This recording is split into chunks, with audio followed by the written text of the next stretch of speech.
Students,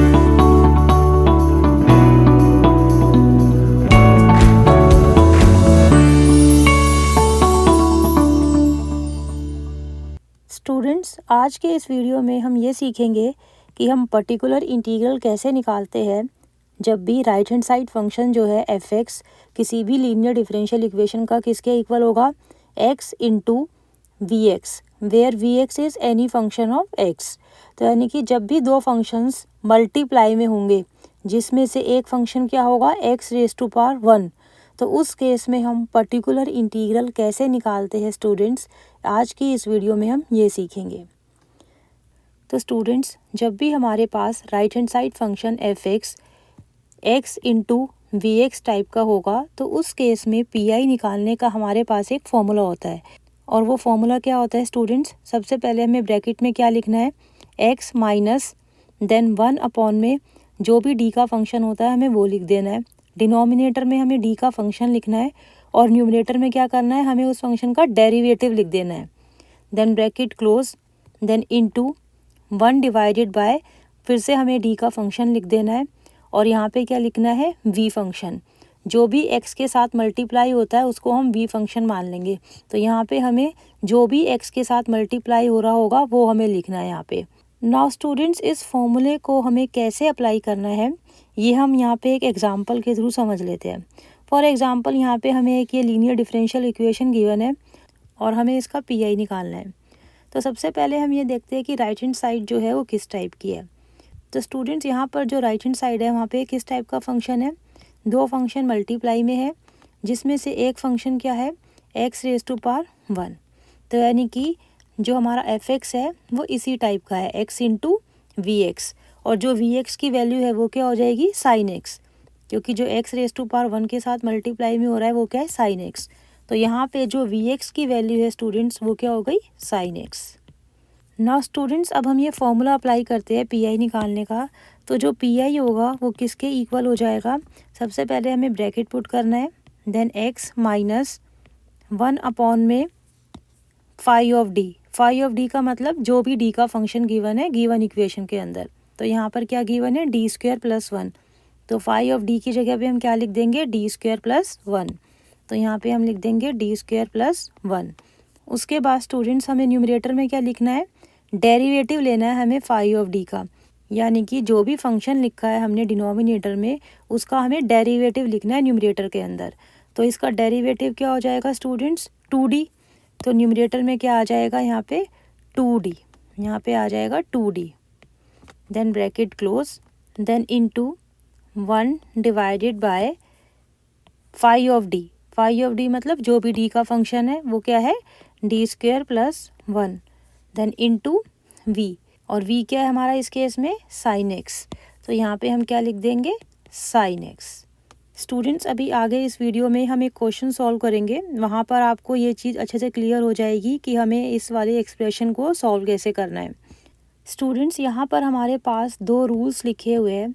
ये वाला जो पीआई का फॉर्मूला है ये तभी अप्लाई होता है जब ये दोनों रूल्स सेटिस्फाई होते हैं। तो जो पहला रूल है वो क्या है, पावर ऑफ एक्स इज़ 1। तो यानी कि जो एक्स की पावर है वो हमेशा 1 होनी चाहिए। जब एक्स की पावर 1 होगी स्टूडेंट्स, उसी केस में हम ये पीआई का फॉर्मूला अप्लाई कर सकते हैं। अगर एक्स की पावर 2, 3, 4 हो गई तो उस केस के अंदर हम ये वाला जो फॉर्मूला है पीआई का वो अप्लाई नहीं कर सकते। तो जो एक्स की पावर है स्टूडेंट्स वो हमेशा क्या होनी चाहिए, 1। Now second rule is 1 upon में five of D into V is not a case of failure. तो स्टूडेंट्स, सेकेंड रूल के हिसाब से जो ये ब्रैकेट के बाहर वाला जो एक्सप्रेशन होता है वो फेलियर का केस नहीं होना चाहिए। इस चीज़ को हम इस एग्जांपल के थ्रू समझते हैं। तो यहाँ पर जो ब्रैकेट के बाहर वाली चीज़ है वो क्या है, 1 अपॉन में डी स्क्वायर प्लस 1 इंटू में साइन एक्स। तो यानी कि जब हम इस चीज़ को सॉल्व करेंगे तो वो फेलियर का केस नहीं होना चाहिए, यानी कि इस वाले केस में मेथड फेल नहीं होना चाहिए। तो स्टूडेंट्स, जब हम 1 अपॉन में D square plus 1 sine x पे अप्लाई करेंगे तो हम कैसे सॉल्व करेंगे, हम साइन एक्स वाला रूल लगाएंगे। तो साइन एक्स वाले रूल में हम क्या करते थे स्टूडेंट्स, साइन एक्स वाला रूल स्टूडेंट्स हमने लेक्चर नंबर 8 और 9 में पढ़ा था। उसमें हम क्या करते थे, हम डी स्क्वायर को रिप्लेस करते थे माइनस ऑफ ए स्क्वायर से। तो यहाँ पर जो ए की वैल्यू है वो क्या है, 1। तो यहाँ पे हम क्या करेंगे, डी स्क्वायर को रिप्लेस कर देंगे -1 स्क्वायर से, विच इज़ इक्वल टू -1।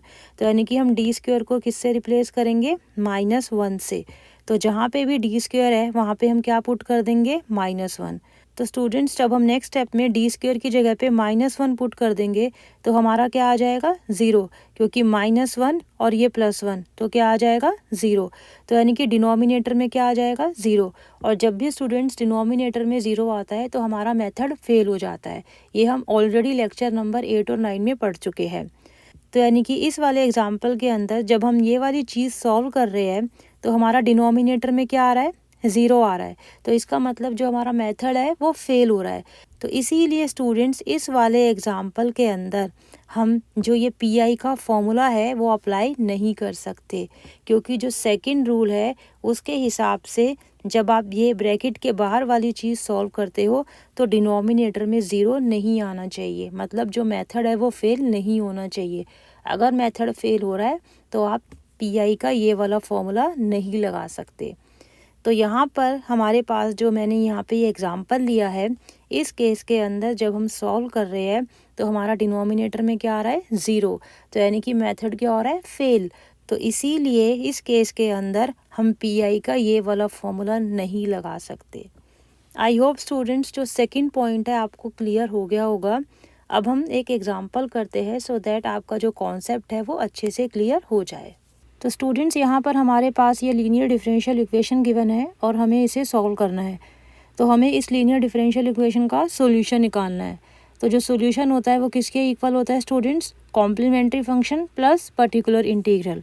तो सबसे पहले हम लिख लेते हैं let y is equal to complementary function plus particular integral be the solution of equation 1, और इसको हम इक्वेशन 1 से डिनोट कर लेते हैं। तो स्टूडेंट सबसे पहले हम निकालेंगे कॉम्प्लीमेंट्री फंक्शन। कॉम्प्लीमेंट्री फंक्शन को निकालने के लिए हमें सबसे पहले क्या लिखना पड़ता है स्टूडेंट्स, ऑक्सिलरी इक्वेशन।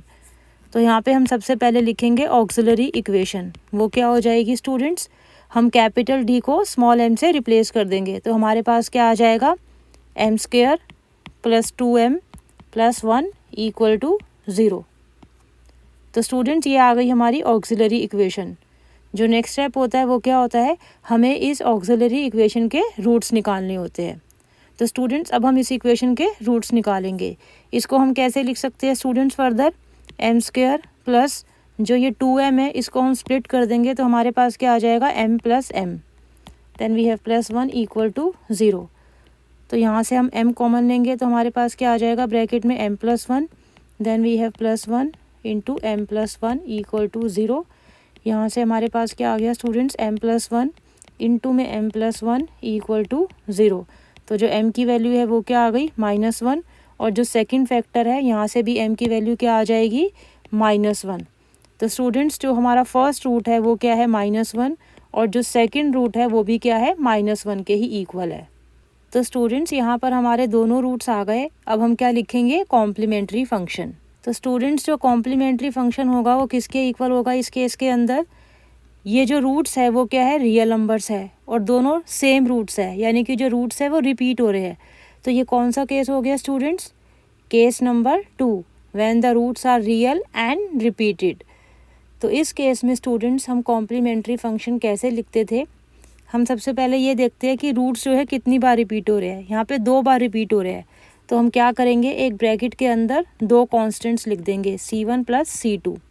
उसके बाद क्या करेंगे, फर्स्ट कांस्टेंट को एज इट इज़ छोड़ देंगे और जो सेकंड कांस्टेंट होगा इसको हम x से मल्टीप्लाई कर देंगे।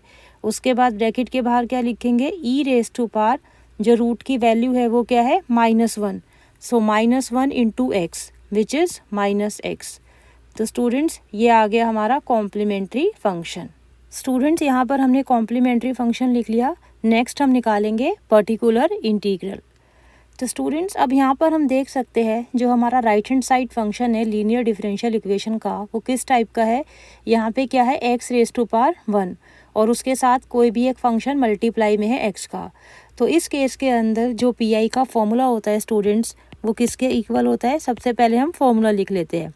एक ब्रैकेट के अंदर x माइनस, देन न्यूमरेटर के अंदर क्या होता है, φ' ऑफ d, जो भी डी का फंक्शन होता है उसका डेरिवेटिव, और डिनोमिनेटर में क्या होता है phi of D, then bracket close, then we have 1 upon में phi of D into we.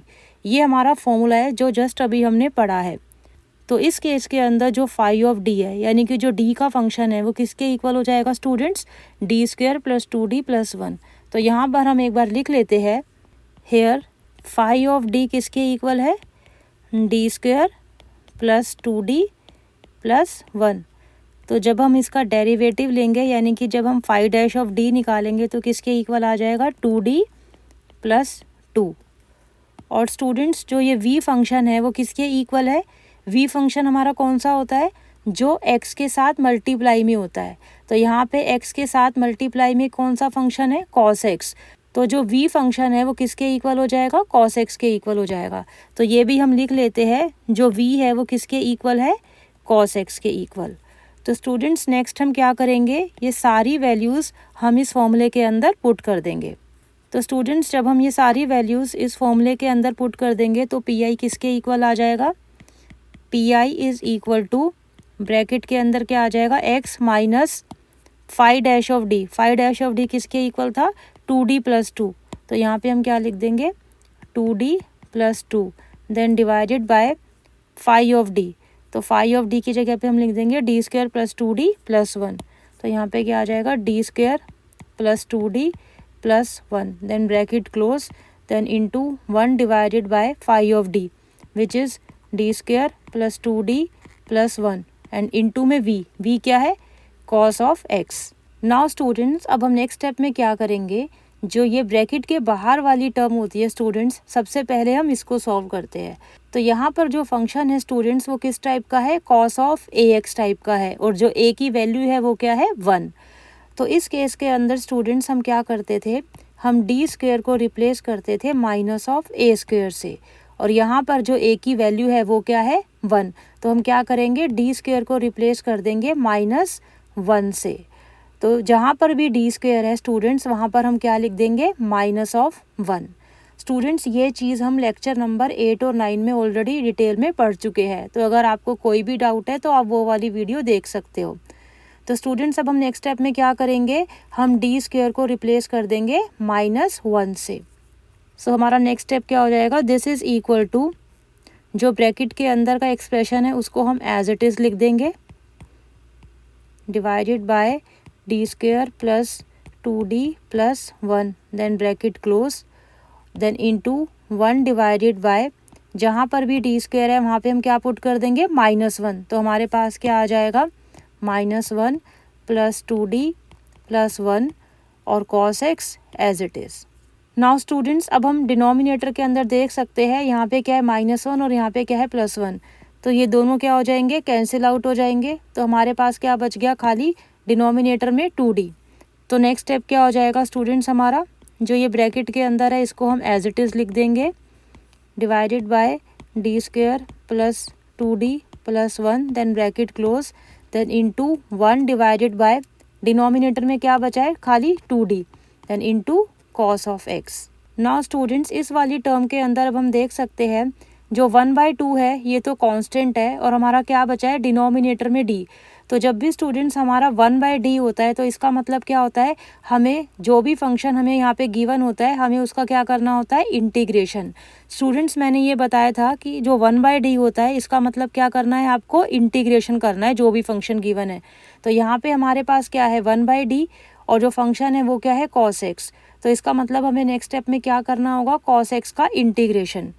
तो हमारा नेक्स्ट स्टेप क्या हो जाएगा स्टूडेंट्स, जो ये ब्रैकेट के अंदर का एक्सप्रेशन है इसको हम एज इट इज़ लिख देंगे, इनटू जो ये 1/2 है स्टूडेंट्स ये कांस्टेंट है, और जब हम ये वाला ऑपरेटर 1/d अप्लाई करेंगे cos x पे तो इसका मतलब क्या है, हमें इंटीग्रेशन करना है, और cos x का इंटीग्रेशन क्या होता है, sin x। तो हमारा क्या आ जाएगा, इंटू sin x। तो यहाँ से अब हमारा d हट गया। तो स्टूडेंट्स जब हमने ये वाली टर्म सॉल्व करी तो हमारे पास क्या आ गया, sin x डिवाइडेड बाय 2, और इसको हम एक ब्रैकेट के अंदर लिख देते हैं। नाउ नेक्स्ट स्टेप में स्टूडेंट्स हम क्या करेंगे, ये दोनों ब्रैकेट्स को मल्टीप्लाई कर देंगे। तो जब हम मल्टीप्लाई करेंगे स्टूडेंट्स तो हमारे पास क्या आ जाएगा नेक्स्ट स्टेप में, दिस इज़ इक्वल टू जब हम x को मल्टीप्लाई करेंगे साइन x बाई 2 से तो हमारे पास क्या आ जाएगा, x sine x divided by 2। Then we have minus, अब हम क्या करेंगे, इस वाली टर्म को इसके साथ मल्टीप्लाई कर देंगे तो हमारे पास क्या आ जाएगा students, 2d plus 2 divided by d square plus 2d plus 1 then into sine x divided by 2। Now students अब हम देख सकते हैं न्यूमरेटर से जो 2 है वो कॉमन आ सकता है और एक 2 हमारे पास यहाँ डिनोमिनेटर में भी है, तो 2 से 2 क्या हो जाएगा, कैंसिल आउट हो जाएगा। तो नेक्स्ट स्टेप में हम सबसे पहले ये कर लेते हैं, this is equal to x sine x divided by 2 then minus, हम क्या करेंगे यहाँ से एक 2 कॉमन ले लेंगे, तो जो वो 2 कॉमन लेंगे वो इसके साथ कैंसिल आउट हो जाएगा। तो हमारे पास क्या बच जाएगा स्टूडेंट्स नेक्स्ट स्टेप में, ब्रैकेट के अंदर d plus 1 divided by d square plus 2d plus 1 and into sine x। हमने क्या किया, जो ये वाला 2 था वो इसके साथ कैंसिल आउट कर दिया, तो हमारे पास यहाँ पे खाली साइन x बच गया। नाउ स्टूडेंट्स अब हमें नेक्स्ट स्टेप में क्या करना है, जो ये d का ऑपरेटर है पूरा ये हमें साइन x पे अप्लाई करना है। तो यहाँ पर स्टूडेंट्स अब हम देख सकते हैं जो ये d है वो न्यूमरेटर के अंदर भी है और डिनोमिनेटर के अंदर भी है। तो स्टूडेंट्स जब भी ऐसा होता है तो सबसे पहले हमें डिनोमिनेटर वाली टर्म को सॉल्व करना होता है। जो ये न्यूमरेटर वाली टर्म है इसको हम एज इट इज़ लिखते जाएंगे, सबसे पहले हम डिनोमिनेटर को सॉल्व करेंगे। तो स्टूडेंट्स यहाँ पर जो हमारा फंक्शन है वो किस टाइप का है, साइन ऑफ ax टाइप का है, और जो a की वैल्यू है वो क्या है 1। तो जो साइन ऑफ ax वाला रूल था वो हम इस डिनोमिनेटर के ऊपर अप्लाई कर देंगे। तो स्टूडेंट्स जब साइन ऑफ ax टाइप का फंक्शन होता था तो हम क्या करते थे, डी स्क्वेयर को रिप्लेस करते थे माइनस ऑफ a स्क्वेयर से। तो यहाँ पर जो a की वैल्यू है स्टूडेंट्स वो क्या है 1, तो हम क्या करेंगे, डी स्क्वेयर को रिप्लेस कर देंगे -1 से। तो स्टूडेंट्स डिनोमिनेटर के अंदर जहाँ भी डी स्क्वेयर है वहाँ पर हम क्या लिख देंगे, -1। सो नेक्स्ट स्टेप क्या हो जाएगा स्टूडेंट्स, इसको हम एज इट इज़ लिख देंगे x sine x divided by 2 then minus, जो न्यूमरेटर वाला पार्ट है उसको हम एज इट इज़ लिख देंगे, और डिनोमिनेटर में क्या आ जाएगा स्टूडेंट्स, जहाँ पर भी डी स्क्वेयर है वहाँ पर हम क्या लिख देंगे -1। तो हमारे पास क्या आ जाएगा -1 plus 2d then we have +1 into sine x as it is. Now students अब हम देख सकते हैं यहाँ पे क्या है -1 और ये क्या है +1, तो ये दोनों क्या हो जाएंगे, कैंसिल आउट हो जाएंगे। तो इसको हम कैंसिल कर देते हैं और नेक्स्ट स्टेप हम कैसे लिख देंगे, this is equal to x sine x divided by 2 then minus, जो न्यूमरेटर वाला d का एक्सप्रेशन है इसको हम एज इट इज़ लिख देंगे, और डिनोमिनेटर में क्या बच गया 2d then into sine x। Now students अब इस वाली टर्म के अंदर हम देख सकते हैं जो d है अभी भी बचा हुआ है डिनोमिनेटर के अंदर, तो हमें पहले डिनोमिनेटर में से d हटाना है स्टूडेंट्स, उसके बाद हम न्यूमरेटर वाले पार्ट को सॉल्व करेंगे। तो यहाँ पर हम देख सकते हैं 2 तो कांस्टेंट है स्टूडेंट्स, तो ये डिनोमिनेटर में d का मतलब क्या होता है, हमें इंटीग्रेशन करना होता है जो भी हमारा फंक्शन होता है। तो नेक्स्ट स्टेप में हम क्या करेंगे, हम साइन x का इंटीग्रेशन कर देंगे। स्टूडेंट्स जब भी डिनोमिनेटर में d होता है, खाली d होता है, d के साथ यहाँ पे कुछ होना नहीं चाहिए प्लस माइनस में, अगर खाली d है इसका मतलब हमें क्या करना है, इंटीग्रेशन। तो नेक्स्ट स्टेप में हम इंटीग्रेशन कर देंगे, तो हमारे पास क्या आ जाएगा, x sine x divided by 2 को हम एज इट इज़ लिख देंगे, देन माइनस ब्रैकेट के अंदर जो ये न्यूमरेटर है d प्लस 1 इसको भी हम एज इट इज़ लिख देंगे। जो 2 है वो तो कांस्टेंट है, और जो ये d है डिनोमिनेटर के अंदर इसका मतलब है इंटीग्रेशन, तो इंटीग्रेशन ऑफ साइन x वो क्या होता है, माइनस ऑफ कॉस x, तो यहाँ पे आ जाएगा minus of cos x। Now students अब इस वाली टर्म के अंदर हम देख सकते हैं डिनोमिनेटर से d हट गया, यहाँ पे सिर्फ कांस्टेंट है, d जो है वो हट चुका है। तो अब हम नेक्स्ट स्टेप में क्या करेंगे, अब हम न्यूमरेटर वाले पार्ट को सॉल्व करेंगे। तो नेक्स्ट स्टेप में हम क्या लिख देंगे, x sine x divided by 2 को एज इट इज़, यहाँ पे क्या है स्टूडेंट्स माइनस, और यहाँ पे भी क्या है माइनस। तो स्टूडेंट सबसे पहले यहाँ पे हम इसको थोड़ा सिंप्लीफाई करके लिख लेते हैं, तो ये माइनस माइनस क्या हो जाएगा प्लस, और जो ये 2 है वो कांस्टेंट है तो इसको हम ब्रैकेट के बाहर लिख देंगे, हमारा क्या बच जाएगा d प्लस 1 इंटू में cos of x। Now students अब हम नेक्स्ट स्टेप में क्या करेंगे, d प्लस 1 को कॉस x से मल्टीप्लाई कर देंगे। तो नेक्स्ट स्टेप में हमारे पास क्या आ जाएगा, this is equal to x sine x divided by 2 as it is, then plus 1/2, then bracket के अंदर सबसे पहले हम क्या करेंगे, डी को मल्टीप्लाई कर देंगे कॉस एक्स से। सो जब हम डी को मल्टीप्लाई करेंगे कॉस एक्स से तो इसका मतलब क्या हो जाएगा, derivative of cos X which is minus of sine X. Then we have plus 1 into cos X, so 1 into cos X मतलब cos X, so we have plus cos X. तो students हमारे पास क्या आ गया, this is equal to x sine x divided by 2, then minus sine x divided by 2, then we have plus cos X divided by 2। तो students अब इस वाली टर्म के अंदर हम देख सकते हैं जो कैपिटल डी था वो हट चुका है, तो इसका मतलब क्या है, यही हमारा पर्टिकुलर इंटीग्रल है। So this is a final particular integral. Now students हमें क्या निकालना था, हमें सॉल्यूशन निकालना था, यानी कि y की वैल्यू निकालनी थी, वो किसके इक्वल है, कॉम्प्लीमेंट्री फंक्शन प्लस pi। तो स्टूडेंट्स एंड में हम कैसे लिखेंगे अपना solution, solution is y is equal to, सबसे पहले CF की वैल्यू लिख देंगे which is equal to C1 plus C2x, then e raise to power minus x, then plus particular integral. ये वाला जो पर्टिकुलर इंटीग्रल है इसको हम ऐड कर देंगे तो हमारे पास क्या आ जाएगा, x sine x divided by 2, then minus sine of x divided by 2, then plus cos of x divided by 2। तो स्टूडेंट्स ये आ गया हमारा solution, this is the final solution for the given linear differential equation. So I hope students, तो ये वाला case था हमारा जहाँ पे x की पावर 1 होती है और साथ में कोई भी एक फंक्शन होता है x का। इस केस के अंदर जो हमें पी का फॉर्मूला लगाना है वो कैसे लगाना है, ये इस क्वेश्चन के थ्रू आपको क्लियर हो गया होगा। बट स्टिल अगर आपको कोई भी डाउट है तो आप कमेंट या ईमेल करके पूछ सकते हैं। स्टूडेंट्स अगर आपको ये वीडियो अच्छी लगी then please like, comment, share and subscribe my YouTube channel. Thank you.